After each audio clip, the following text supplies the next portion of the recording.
Hi, everybody. Can't believe how fast time has gone by. It's already Tuesday after Veterans Day. But here we are.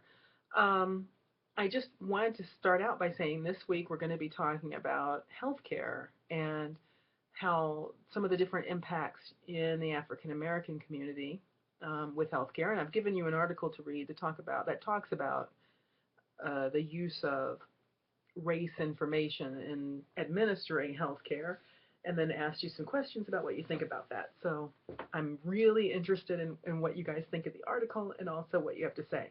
That article was sent to me by a colleague right after it was published, and I've used it for the last couple of semesters in the Black Psych class. So I'm really curious as to your reaction to it. Based on what you've learned in this class, what do you think about the idea of using race information in that way? I also want to back up a little bit to last week and last week's topic, which was about Dr. Cornel West. And I know that I probably mentioned this before in the little write up at the beginning of the module for last week, but I want to bring it up again because Dr. West had made a big impact on me and in terms of my own development as an academic. So when I was an undergraduate student at the University of Oklahoma, I was taking a class called Advanced Group Race Relations. It was the equivalent of a 300 level class. It was a junior level class. Um, and anyway, my professor was Dr. Wanda Ward, and she knew Dr. West. And he was coming to the university as a visiting scholar to do some seminars, some short-term seminars. And Dr. Ward got me into the seminar with Dr. West. And I put it that way because I was not the best student at that point in my academic career. I was okay, but I wasn't a great student. But she saw something, that she thought this would be interesting for me, and so she worked me into this seminar, and it absolutely changed the trajectory of my academic career. It was as a result of that, really, her class and the seminar with Dr. West, that I switched my intentions from, I was thinking law school, and I switched that out um, to go to graduate school in psychology became my goal. My grades turned around because I knew I had to get good grades to get into graduate school. I mean, it shifted everything. It's like the ground was moving during that year. Dr. West challenged me to think about things in a way that I had not thought about them before. Really stretched my brain at that point in my academic career. And he continues to challenge me in the things that I read that he's done. But being in that seminar with him, writing a paper, because it was a class, I had to write a paper, and then getting something back that he had graded, it was just fabulous. I mean, the experience was phenomenal. I can't even tell you. So, um, working, so looking back on it, it really changed things for me.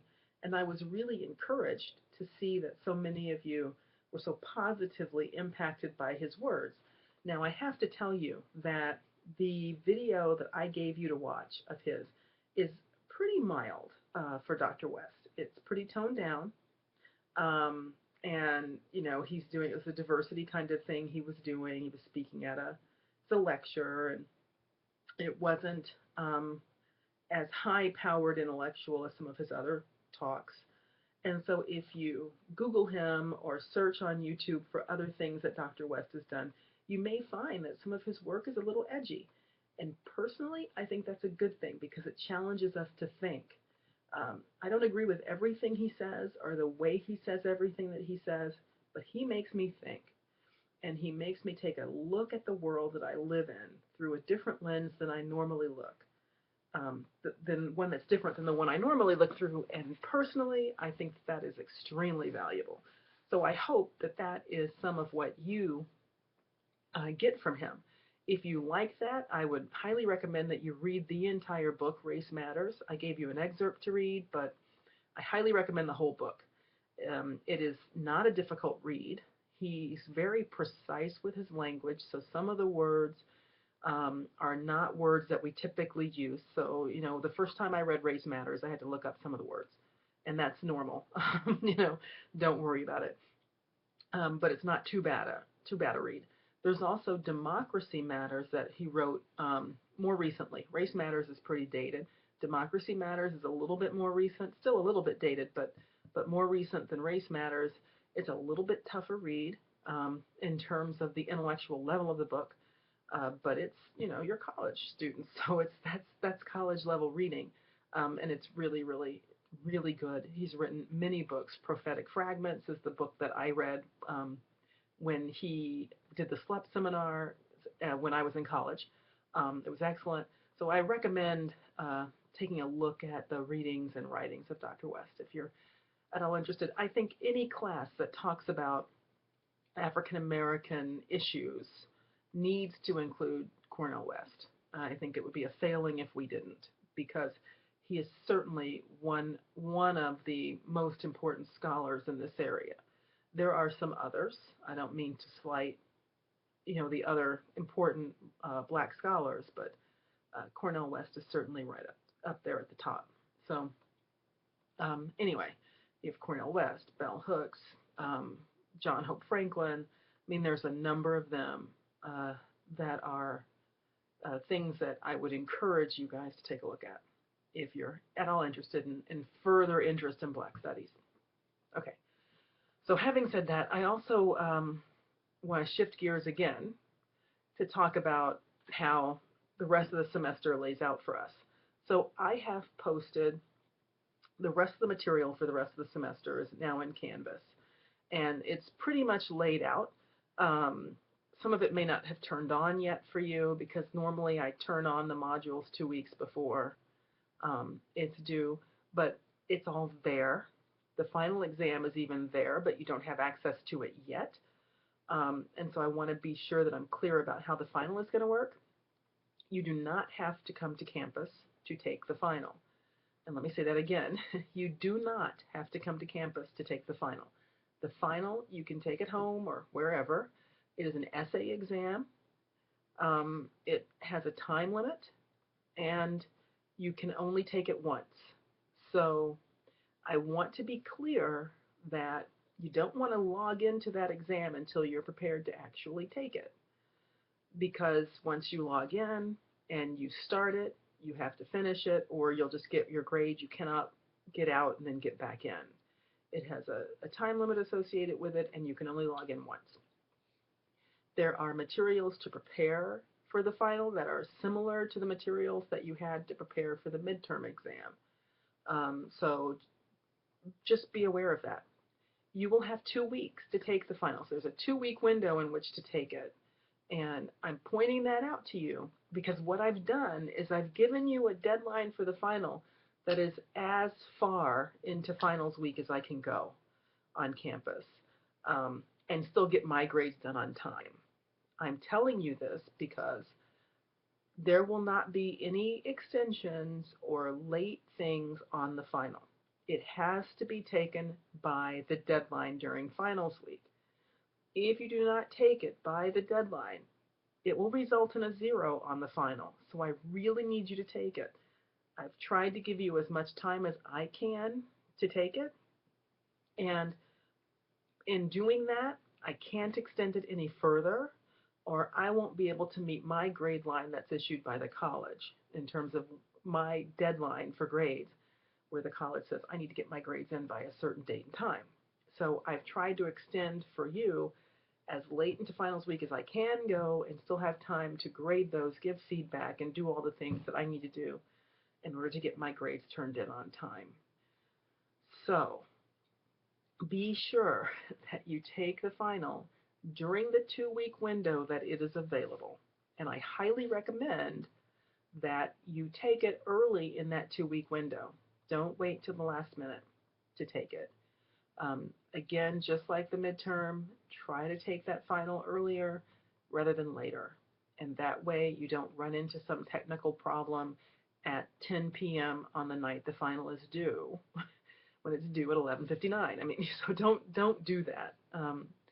Certainly give yourself a couple of days leeway in case something goes wrong so that we can get that straightened out before the deadline.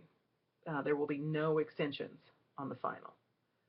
Okay, now, one more thing.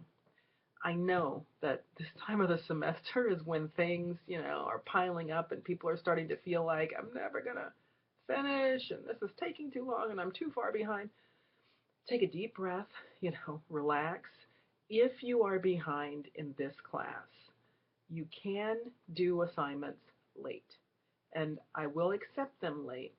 You will not get full credit for them. You will lose points, but losing points is better than a zero. So you can still do your work. You can still turn things in late. So just go into Canvas and do the assignments that you can do. And they'll be flagged as late. But late is better than nothing. And I will take them and I will grade them and I will deduct points from them based on how late they are. But you will get some points for them. And the main thing for me is that you get exposed to the material, which is what this is all about. I mean, I want you to read this. I want you to understand it. I want you to learn from it. And so if you've gone into an assignment and you've written your reflection paper, you've read your chapters, you've looked at the websites, that's what's important to me. So I want you to do that. I think you're going to like the last couple of weeks of the semester. There's a really excellent documentary that I'm going to have you watch called The Interrupters. If you haven't seen it, it is so good. You will like it. And I think that might be next week. It's either next week or the week after that we do The Interrupters. During Thanksgiving week, I'm not going to have you have to do anything during Thanksgiving week. I'm giving you that week off. So Thanksgiving week is the perfect week to get caught up. So for those of you who are behind, use Thanksgiving week to your advantage. Get caught up during the week of Thanksgiving because you're not going to have the regular assignment during that week. You can get caught up on late work. Or those of you who are caught up, just take the week off and enjoy it. But for those of you who are behind, Thanksgiving week is the time to get caught up. So this week is healthcare. And then we'll do, I think it's gangs and violence. We'll watch The Interrupters. You'll have Thanksgiving week off. So use this time to your advantage. Enjoy it. I can't wait to see your discussion board and your reflection papers for this week because I'm really interested in this healthcare thing, especially with all the media and the Affordable Care Act and blah, blah, blah. There's a lot for us to talk about this week. So I'll be really interested to see what you guys come up with. And anyway, so I'm looking forward to it. And I'm looking forward to your reactions to the Interrupters documentary for next week. So take care, and I'll be looking forward to reading your papers.